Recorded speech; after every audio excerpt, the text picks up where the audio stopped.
Hello everybody, welcome back to One Leeds. It's Connor. We're back here with another video. How are you doing? Let me know in the comment section below. I hope you're all doing fantastically well as always. Keep on track with One Leeds here. Obviously it's the international break. I know it's a little bit dour, but we've got some things coming to you on the channel as always. Different settings, different environments, but consistent content and hard work as always. Make sure you're slapping a like on the video, everybody, commenting and subscribing to the channel as well. There's 38% of you that aren't subscribed. What are you doing? Make sure you're heading over to the Patreon as well.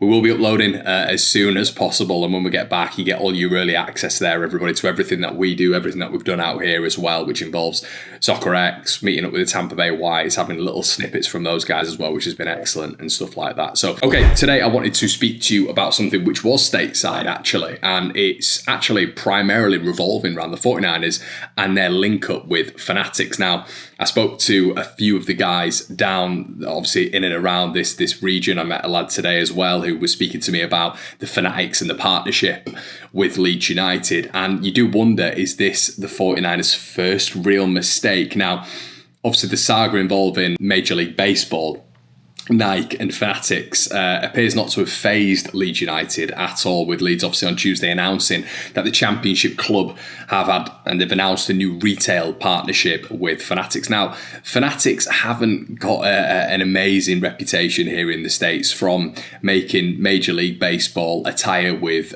see-through crotch area to having the wrong information on the back of some Major League Baseball jerseys, which has gone down an absolute treat, as I'm sure you can imagine. Let's be brutally honest, if you had something on the back of a Leeds United shirt which wasn't Leeds United and was Derby County, I don't think we'd be best pleased about it. But it is a digital sports platform that consists of several businesses and was founded by Michael Rubin in 2011. And listen, he's worth a hell of a lot of money, 2.4 billion quid. But it's been an interesting partnership with the whole of the US branding, really, because it's not just the Major League Baseball, it's other leagues as well, of which it feels like the product isn't of high quality. And that's what, obviously, when you're paying the money, that some of the retail prices out here are absolutely crazy when it comes to, jerseys, hockey, baseball, basketball. But when it comes to baseball in particular, which seems to be where Fanatics are sort of based around, it seems to be heavily bad reviewed when it comes to poor quality. And NHL as well, hockey leagues as well, which have also been a real poor indictment of it. So it was interesting when I was just mentioning to you there, for wrong things been on wrong shirts, as the Dodgers had a Texas Rangers signatures on the back, which obviously it sort of signifies that there's not been a lot of care, a lot of quality there, and therefore producing a pretty bad product. So is this the 49ers' first mistake when it comes to merchandise? I mean, it feels like a good idea because maybe we're not that aware of it, but when it comes to American reviews, it's really across the board, and a couple of people I was speaking to today, it's pretty poor. And today, everybody, as well, we're going to be mentioning it on our Soccer X vlog that we're going to produce on the channel as well. But there was a La Liga section of the conference today. If you don't know, I went to a Soccer X convention out here, which is the coming together of ex-players, businesses out here. It's basically a LinkedIn paradise out in the US.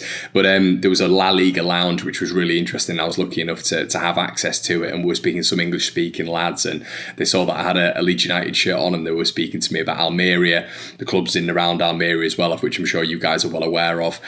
They were talking about Ramazani and how good he can actually be, and the plaudits that he was getting out in Spain, and some of them actually can't believe that he's managed to downgrade, as one guy was saying to me today, to the Championship, which is where Leeds have him now. Obviously he was playing in La Liga, he scored at the Bernabeu, didn't he, with Almeria, but they were expecting him to get another La Liga move, a top La Liga move, or a top 10 at least La Liga move, or apparently the Serie A teams were looking at him as well, some of the top 4-5, and then obviously Leeds United, but Leeds were able to come through with a massive offer, which apparently blew the others out the water. And it feels like now when we're looking at someone like Largi Ramazani, Leeds have struck gold. They've absolutely struck gold with him. I mean, what a player. It feels like Willian Gnonto isn't able to be Willian Gnonto without Largi Ramazani. I would argue that Largi Ramazani would be able to be Largi Ramazani without Willian Gnonto. I just think he's got that X factor right now.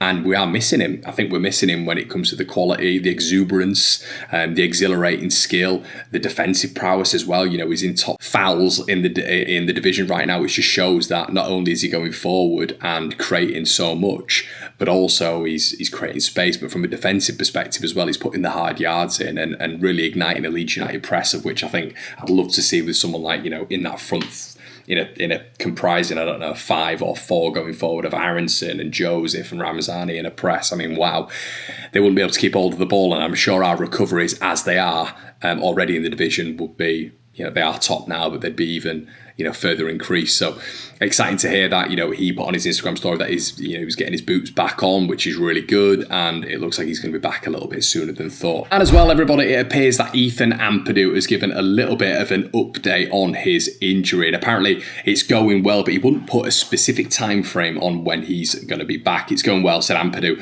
where he was asked in his recovery. Recovery can have its ups and downs, but I feel it's gone very well at the moment. There's a bit of time and a bit of healing that still needs to be done, but it's going well, and I'm happy about it. I'm quite positive about it, so that obviously the sooner me getting back for the better, but obviously when it's right, and he hopes it's as soon as possible, but he doesn't want to rush it as well. I want to be playing, if I could, the Swansea game, but maybe not. It's right for my knee, so I have to just wait and see. I don't want to put a time frame on it, but it's good because I think if it is likely to be January, you know, when we first heard of it, it was a little bit scary when it came to Ethan. You know, there was talk of it, but match fitness was the key thing. We knew he was going to be out, but when was he going to be match fit? That was the key thing to note with Leeds United and Ethan Ampadu in the return there.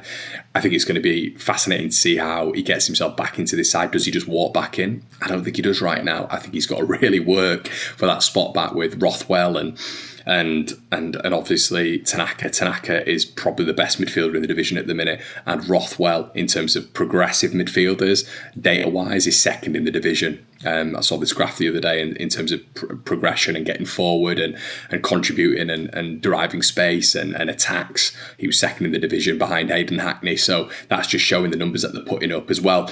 Grev is going to be interesting when he comes back as well, because is Daniel Farke going to utilise him straight away? He's probably going to be back ahead of schedule as well, because we initially thought it was going to be for the full season, but I doubt it's going to be that. And let's be honest, everybody, Eintracht Frankfurt do not want Leeds United to get promoted. Yes, they are very, very keen on Rasmus Christensen. He's playing well for them. They're, I believe, 3rd in the Bundesliga right now, which is very, very dizzy heights for Frankfurt.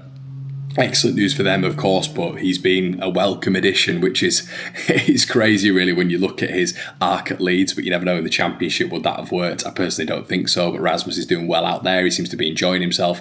There's been a quoted fee of 12.5 million if they were to buy him from Leeds at the end of the loan. There is an option there, but they're looking more in the region of 8.3 million euros. And doesn't this sting of Max Verber when he was at Borussia Mönchengladbach? Those German clubs trying to fleece us, but it appears right now that Leeds are well on track. You know, if we were to get promoted as well, you're expecting us to demand a hell of a lot more than what they're proposing, maybe 4 million euros on top of that, which means that Leeds make profit, of course, on Rasmus Christensen. There is an amortisation there with him at this moment in time, but it is a really interesting part of his contract now and his career arc, and it appears to be going in one way. But for Leeds and in the Premier League, if we're to get back there, and even in the Championship, you know, I look at Jayden Bogle and I think he's got a lot of projected improvement for me. I really think so, and I think he could get into a Premier League team. I think he could play well in a Premier League team. I think for Sheffield United, he was one of their better players, whatever they say. He was one of their better players in the Premier League, you know, almost highlighted by a goal away at